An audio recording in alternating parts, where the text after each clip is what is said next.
Hello everyone, West Bengal champions একাডেমির আরও একটা ভিডিওতে তোমাদের অনেক অনেক স্বাগতম।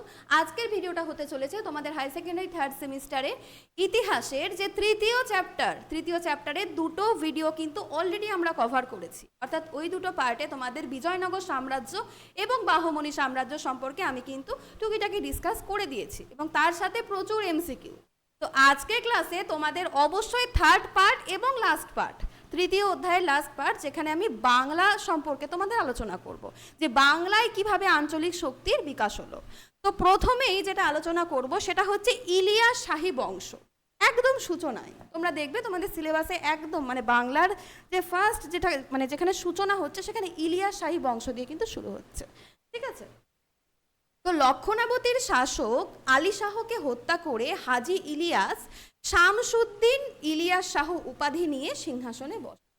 ভালো করে মনে রাখবে, আমি তোমাদের ক্লাসে কিন্তু বারবারই বলি যে কোন শাসক বা কোন কবি বাংলায় শাসনে বা অন্য যে কোনো রাজ্য শাসনে কি উপাধি গ্রহণ করছে, কোনো সাহিত্য রচনার জন্য কি উপাধি গ্রহণ করছে, এগুলো কিন্তু তোমাদের জন্য ভীষণ ইম্পর্টেন্ট। ঠিক আছে, তো প্রথমেই আমরা পেলাম কি যে হাজী ইলিয়াস শামসুদ্দিন ইলিয়াস শাহ উপাধি নিয়ে সিংহাসনে বসেন এবং বাংলায় ইলিয়াস শাহী বংশের সূচনা করেন। ভীষণ ইম্পর্টেন্ট, কিন্তু তোমাদের প্রশ্নে আসতেই পারে যে ইলিয়াস শাহ বংশের প্রতিষ্ঠাতা কে। ঠিক আছে, নেক্সট চলে যাব, তিনিই ছিলেন বাংলার প্রথম স্বাধীন সুলতান। Very very important. তাহলে আমাদের ইলিয়াস শাহ ছিলেন বাংলার প্রথম স্বাধীন সুলতান। নেক্সট চলে আসব, তিনি পান্ডুয়াতে রাজধানী স্থানান্তরিত করেন।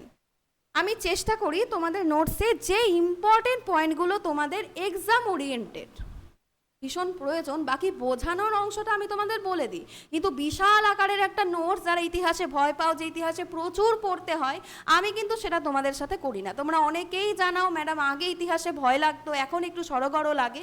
তো কারোর যদি কোনো কোশ্চেনে প্রবলেম থাকে সেটা কমেন্ট সেকশানে জানাতে পারো, বা হোয়াটসঅ্যাপ গ্রুপে যারা অ্যাড আছো তারাও আমাকে জানাতে পারো। ঠিক আছে, তো চেষ্টা করছি সম্পূর্ণটা তোমাদের এক্সাম ওরিয়েন্টেড করে ব্যাখ্যা করার। ঠিক আছে, তো তিনি কি করেছিলেন, পান্ডুয়াতে তার রাজধানী স্থানান্তর করেন। ঠিক আছে, এছাড়াও তিনি হাজিপুর শহরের প্রতিষ্ঠা করেন এবং ফিরোজাবাদে একটি জলাধার নির্মাণ করেন। ঠিক আছে, আমরা কিন্তু ইলিয়াস শাহ সম্পর্কে আলোচনা করছি। এবার আমরা চলে আসব সিকান্দার শাহ। সিকান্দার শাহ ছিলেন ইলিয়াস শাহের পুত্র।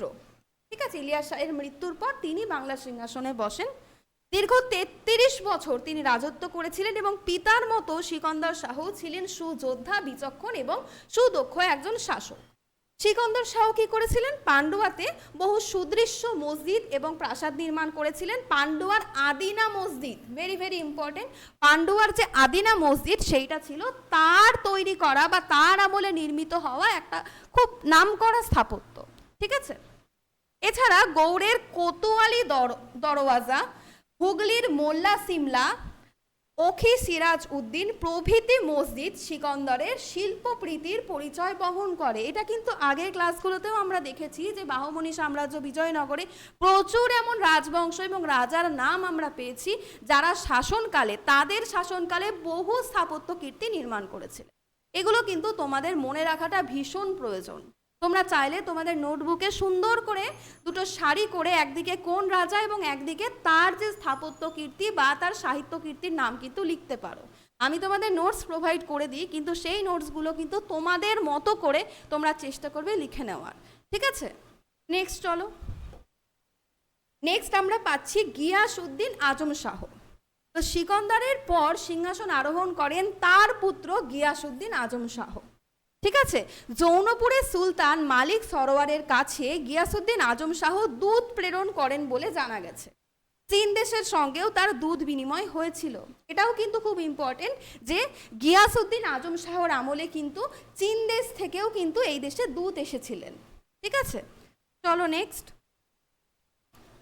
1405, 1408 এবং 1409 খ্রিস্টাব্দে 3 বার চীনা সম্রাট ইয়াংলোর কাছ থেকে গিয়াসউদ্দিন দুধ পাঠিয়েছিলেন। ইয়াংলোর কাছে গিয়াসউদ্দিন কি করেছিলেন, দুধ পাঠিয়েছিলেন। ঠিক আছে, নেক্সট। এই দুধদের সঙ্গে চৈনিক দোভাষী মা হুয়াং বাংলায় আসেন। খুব ইম্পর্টেন্ট। যে আমাদের দেশ থেকে যেমন চীনে গিয়েছিলেন, তো চীন থেকেও কিন্তু চীনা পর্যটক মা হুয়াং এই দেশে আসেন। কার আমলে আসেন? গিয়াসউদ্দিনের আমলে। ঠিক আছে, মা হুয়াংয়ের ভ্রমণ বৃত্তান্ত থেকেই তৎকালীন বাংলার নানা তথ্য আমরা পাই। এটা কিন্তু আমরা ফার্স্ট চ্যাপ্টারে দেখেছিলাম যে বিভিন্ন পর্যটকরা বিভিন্ন সময় ভারতে এসে ভারতের তখনকার সমকালীন কোন রাজবংশ রাজত্ব করতেন, সমাজ কেমন ছিল, রাজনৈতিক অবস্থা কেমন ছিল, সবটা তারা ব্যাখ্যা করতেন। ঠিক আছে, তো গিয়াসউদ্দিনের আমলেও চীনা পর্যটক মা হুয়াং বাংলায় এসেছিলেন। নেক্সট চলো দেখব ইলিয়াস শাহী বংশের অবদান। এইবার একটা থরো আলোচনা তোমাদের সামনে রাখবো, যেখানে গোটা ইলিয়াস যে রাজবংশের কথা বলছি তার অবদান কি। দেখো দেখে নি যে হিন্দু মুসলিম সংহতি ছিল ইলিয়াস শাহী বংশের অন্যতম গুরুত্বপূর্ণ বৈশিষ্ট্য। তার মানে হিন্দু মুসলমানের মধ্যে কিন্তু কোনো বিভেদ এই সময় ছিল না, মানে ইলিয়াস শাহী রাজবংশের আমলে তেমন কোনো বিভেদ ছিল। চলো দেখব। প্রসঙ্গত উল্লেখ্য যে সুলতান বারবক শাহের আমলে কেদার রায়, গন্ধর্ব রায়, শ্রী বৎস এরা ছিলেন কি বিচার বিভাগীয় কর্মচারী। মুকুন্দ ছিলেন রাজ পণ্ডিত, এরা কিন্তু প্রত্যেকেই ছিল হিন্দু। রাজা নিজে ছিলেন মুসলিম ধর্মাবলম্বী, তারপরেও তার যারা সভাতে উপস্থিত ছিলেন দেখো তারা প্রত্যেকেই হিন্দু। তার মানে তখনকার সময়ে ইলিয়াস রাজবংশ কিন্তু হিন্দু মুসলিম সম্প্রীতি বজায় রাখতেন। ঠিক আছে, রাজ চিকিৎসক ছিলেন অনন্ত সেন। এই নামগুলো তোমাদের মনে রাখার খুব একটা প্রয়োজন নেই, আমি এটা এখানে লিখেছি এটা বোঝানোর জন্য যে রাজা নিজে মুসলিম হওয়ার পরেও তার সভাতে কিন্তু প্রচুর হিন্দু সভাসদরা উপস্থিত ছিলেন।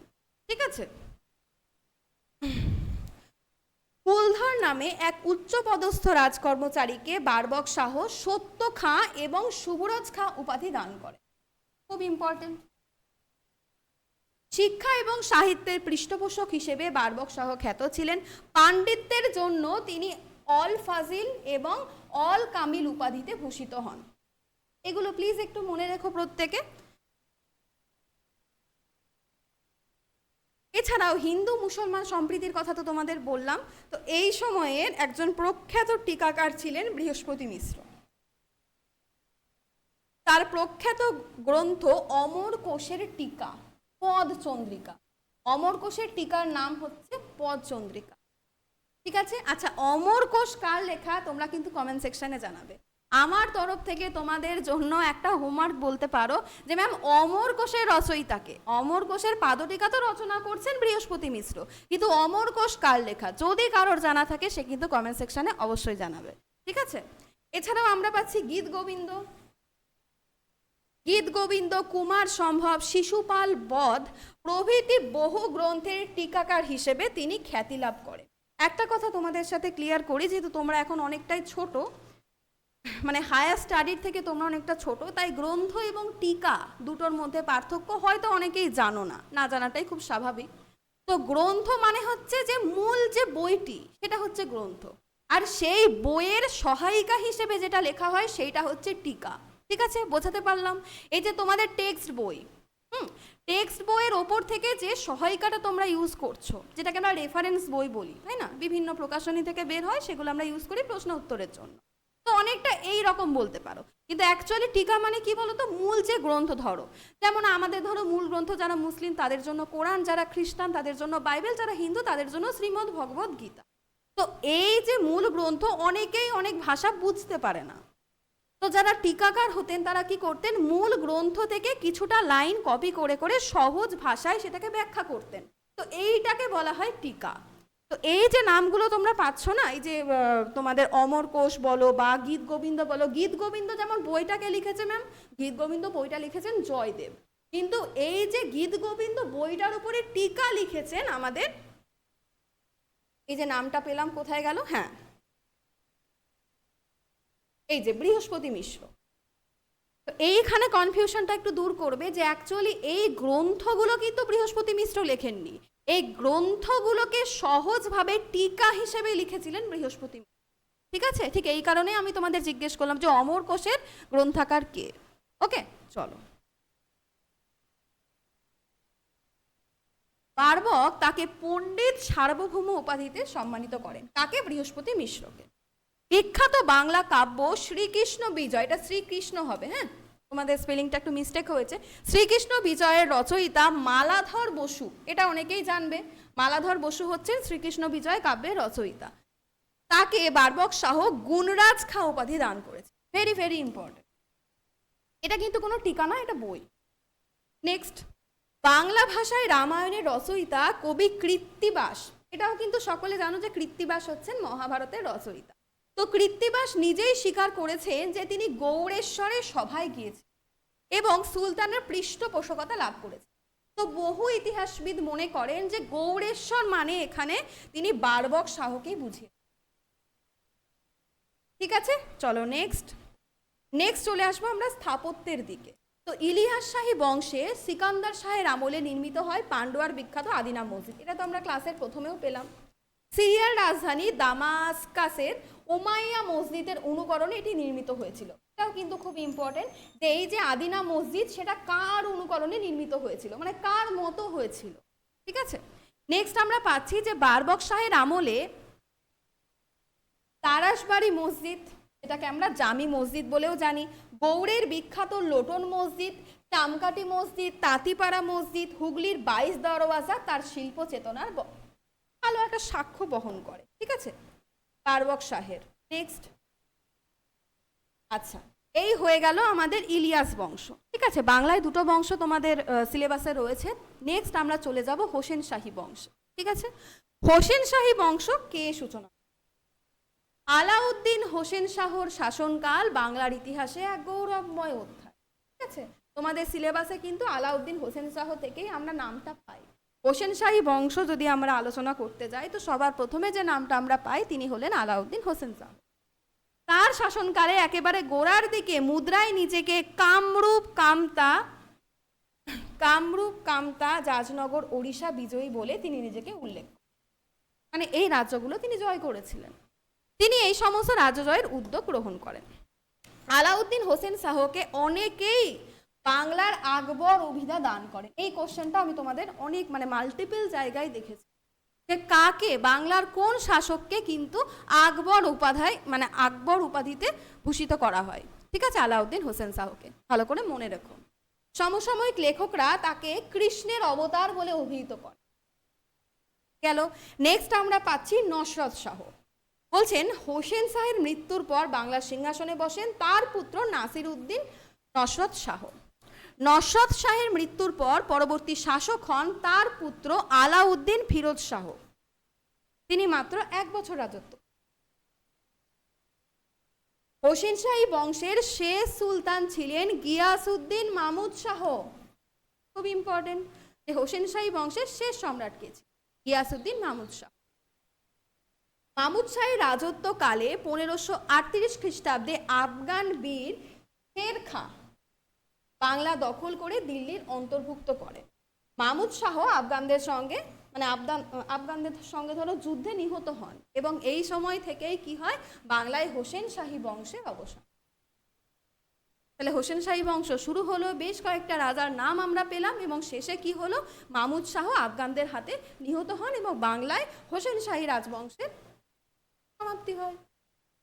চলো দেখে নেব হোসেন শাহী বংশের অবদান। ঐতিহাসিক যদুনাথ সরকার সহ বহু ইতিহাসবিদদের মতে হোসেন শাহের পৃষ্ঠপোষকতায় মালাধর বসু শ্রীমদ্ ভগবদ গীতা বাংলায় অনুবাদ করেন। ঠিক আছে, ট্রান্সলেট করেন। শ্রীমদ্ ভগবদ গীতাকে মালাধর বসু কিন্তু বাংলায় অনুবাদ করেন। এই কারণে হোসেন শাহ তাকে গুণরাজ খাঁ উপাধি দেন। রূপ গোস্বামী সংস্কৃতে রচনা করেন বিদগ্ধ মাধব এবং ললিত মাধব। Another important. এর পাশাপাশি রাজকীয় পৃষ্ঠপোষকতা ছাড়াই বিপ্রদাস পিপিলাই মনসা মঙ্গল, জয়ানন্দ, চৈতন্য মঙ্গল রচনা করেন। রচিত হয় বৃন্দাবন দাসের চৈতন্য ভাগবত। তোমরা বাংলায় পড়েছো কি না জানি না, আমাদের সময় ছিল এই যে চর্যাপদ, শ্রীকৃষ্ণ কীর্তন, এগুলো কিন্তু বাংলায় আমরা পড়তাম। এই মালাধর বসুর নাম বলো বা এই সমস্ত কাব্যের নাম আমরা কিন্তু পেয়েছি বৃন্দাবন দাস। যদি কেউ জেনে থাকো তাহলে তো অবশ্যই খুব ভালো। হোসেন শাহের পুত্র নসরত শাহ ছিলেন বাংলা ভাষার পৃষ্ঠপোষক। কবি শেখর, শ্রীকর নন্দীর ন্যায় বিশিষ্ট কবিগণ তার রাজসভায় পৃষ্ঠপোষকতা লাভ করেছে। নসরত শাহের রাজত্বকালে ছুটি খাওয়ার অনুরোধে মহাভারতের অশ্বমেধ পর্বে, মহাভারতে কিন্তু বিভিন্ন পর্ব আছে, তার মধ্যে অশ্বমেধের যে পর্ব সেইটা কিন্তু তার সময়ে অনুবাদ করা হয়েছে। ঠিক আছে, নেক্সট। তাছাড়া হোসেন শাহী বংশের আলাউদ্দিন ফিরোজ শাহের আমলে জৈনক কবি শ্রীধর কবিরাজ রচনা করেন কালিকা মঙ্গল বা বিদ্যাসুন্দর কাব্য। ভীষণ ইম্পর্টেন্ট। নেক্সট, এবার চলে আসবো স্থাপত্যের দিকে, যে হোসেন শাহী বংশের স্থাপত্য কি কি হয়েছিল। হোসেন শাহের উদ্যোগে নির্মিত গৌড়ের গুমতি ফটক, পিরোজপুরের ছোট সোনা মসজিদ, এছাড়াও রয়েছে আমাদের বীরভূমের বাদশাহী সড়ক, গন্ডক নদীর ওপর বাঁধ, এইসবও কিন্তু স্থাপত্যের মধ্যে পড়ছে। বারোদুয়ারি বড়সোনা মসজিদ, গৌড়ের বিখ্যাত কদম রসুল প্রভৃতি। তাহলে এই যে স্থাপত্য কর্মের নামগুলো তোমাদের জন্য ইম্পর্টেন্ট। ঠিক আছে, তাহলে এই ছিল বাংলা সম্পর্কে তোমাদের একটা ছোট্ট আলোচনা, কারণ ভীষণ ভাস্ট পড়া কিন্তু আমাদের প্রয়োজন নেই। পয়েন্ট ওয়াইজ পড়ো, জিনিসগুলোকে লাইন বাই লাইন মনে রাখো। কি কি স্থাপত্য এসেছিল, কি কি সাহিত্য সৃষ্টি হয়েছিল, কোন সময় কোন সম্রাট রাজত্ব করেছিলেন, শেষ সম্রাট এবং প্রথম সম্রাট কে ছিলেন, এইগুলো তোমাদের জন্য ইম্পর্টেন্ট। ঠিক আছে, চলো এবার কিছু কোশ্চেন দেখে নিই। ফার্স্ট কোশ্চেন তোমাদের জন্য, ফার্স্ট কোশ্চেন তোমাদের জন্য, ফিরোজ মিনার কে নির্মাণ, ফিরোজ মিনার কে নির্মাণ?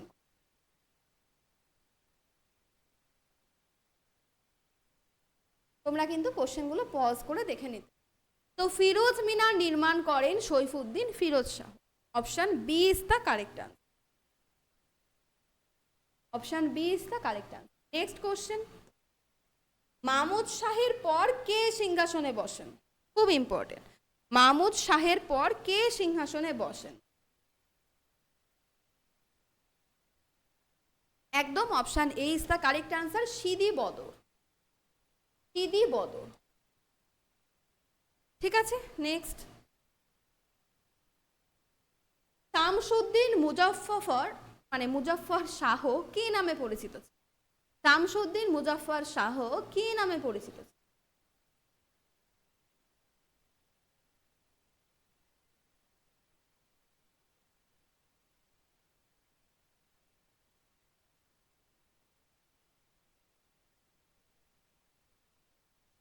একদম option A is the correct answer, উন্মাদ বা দিওয়ানা। ঠিক আছে, এই নামে উনি পরিচিত ছিলেন। নামটা শুনতে হয়তো একটু অকওয়ার্ড লাগছে, কিন্তু কিছু করার নেই, এটাই আমাদের answer. Option A is the correct answer. Next question, Nusrat শাহের মৃত্যুর পর পরবর্তী শাসক কে হন? নসরত শাহের মৃত্যুর পর পরবর্তী শাসক কে হন? এটা কিন্তু আমরা পড়ার সময় পেয়েছি। Option A is the correct answer, Alauddin Firoz Shah. তাই তো? নেক্সট, হোসেন শাহী বংশের শেষ সুলতান কে ছিলেন? এক্ষুনি কভার করলাম। হোসেন শাহী বংশের শেষ সুলতান কে ছিলেন? জাস্ট কভার করলাম। একদম তাই, option C is the correct answer, Ghiyasuddin Mahmud Shah. Ghiyasuddin Mahmud Shah is the correct answer. Next, বাংলার শ্রেষ্ঠ সুলতান বলে কে অভিহিত হন? বাংলার শ্রেষ্ঠ সুলতান রূপে কে অভিহিত হন?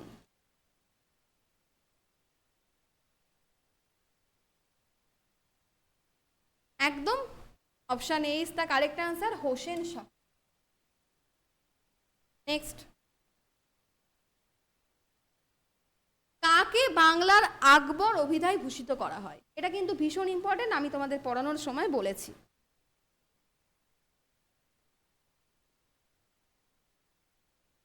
কাকে বাংলার আকবর উপাধিতে ভূষিত করা হয়? একদম option A is the correct answer, Hossain Shah. তাই তো, বাংলার আকবর রূপে পরিচিত হোসেন। নেক্সট,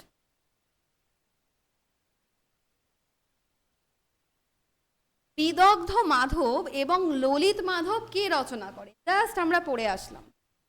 বিদগ্ধ মাধব এবং ললিত মাধব কে রচনা করে?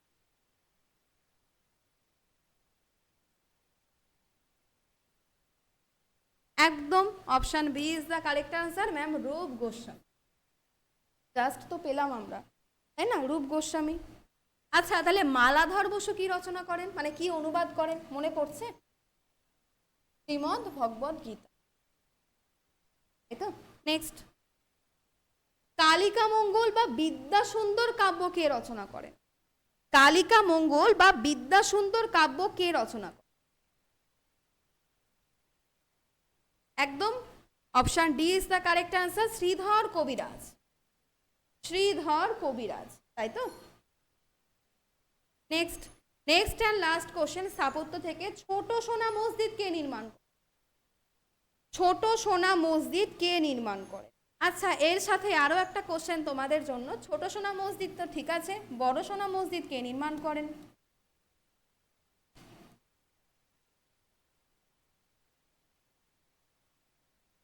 জলদি, ছোট সোনা মসজিদ ঠিক আছে, বড় সোনা মসজিদ কে নির্মাণ করে? ছোট সোনা মসজিদ ম্যাম নরসদ শাহ। Option C is the correct answer. Sorry sorry sorry, আমার ভুল হয়েছে, এক মিনিট। ছোট সোনা মসজিদ নির্মাণ করেন হোসেন শাহ, আর নরসদ শাহ করেন বড় সোনা। একটু কনসেপচুয়াল মিস্টেক হয়েছে।